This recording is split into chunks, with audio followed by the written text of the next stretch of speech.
Friends, మీకు ఈ video నచ్చితే లైక్ చేయండి, సబ్స్క్రైబ్ చేయండి. రాజ్ కావ్య కోసం ఆలోచిస్తే ఎలాగైనా సరే తన ఫుడ్ బాగుంది అని తనకి మెసేజ్ చేయాలి అని అనుకుంటూ తన ఫోన్ తీసుకొని కావ్యకి చాలా బాగుంది మీరు పంపించిన ఫుడ్ అని మెసేజ్ చేస్తూ ఉంటాడు. అది చూడగానే అక్కడ ఉన్న కావ్య అయితే చాలా సంతోషిస్తూ ఉంటుంది. ఈయన నాకు మెసేజ్ చేశారు అని చెప్పేసి చాలా సంతోషిస్తూ అక్కడ ఉన్న తన ఫోన్లో మళ్ళీ తనకి థ్యాంక్స్ అని పెడుతూ ఉంటుంది. అలా వాళ్ళిద్దరూ చాటింగ్ చేసుకుంటూ ఉంటారు. ఇంతలో యామిని అది గమనించి, ఏంటి ఈ కావ్య నేను అనుకున్న దానికంటే చాలా డేంజర్గా ఉంది అని చెప్పేసి అంటూ చాలా సంతోషంగా కావ్యతో మెసేజ్ చేస్తూ ఉంటాడు. అది చూసిన ఆమెని మాత్రం చాలా కోపంగా రాజు వైపుకు చూస్తూ ఉంటుంది. ఈ రాజ్ని అనుకున్న ఇన్నోసెంట్ అయితే కాదు. ఇక నుండి నేనంటే ఏంటో ఈ రాజుకి చూపిస్తాను, నాలో రెండో కొన్నాన్ని విప్పి చూపిస్తాను అని చెప్పేసి అనుకుంటూ ఉంటుంది.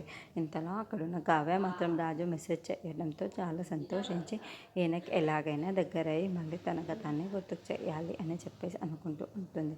అక్కడున్న ఆమెని మాత్రం ఇప్పటి వరకు నిన్ను బ్రతిమిలాడి ఆమెనే చూసావురా రాజు, ఇక నుండి నా రెండో కోణాన్ని నీకు చూపించబోతున్నాను. ఇక్కడ నుండి నేనంటూ నీకు చూపిస్తాను కదా, నువ్వు ఎలా నాకు దక్కకూడదో కూడా చూస్తాను అని చెప్పేసి అనుకుంటూ రాజు వైపుకు చాలా కోపంగా చూస్తూ ఉంటుంది. ఇంతలో అక్కడున్న రాజా మాత్రం కావ్యతో మెసేజ్ చేస్తూ చాలా సంతోషంగా నవ్వుకుంటూ ఉంటాడు. అది చూడగానే అక్కడున్న ఆమెని మాత్రం రేపటి నుండి నేనంటూ నీకు చూపిస్తాను రాజ్, ఈరోజు కాదు, చేసుకో, ఎంత మాట్లాడుకుంటావో మాట్లాడుకో, ఎంత మెసేజ్ చేస్తావో చేసుకో అని చెప్పేసి అక్కడ నుండి చాలా కోపంగా వెళ్ళిపోతూ ఉంటుంది.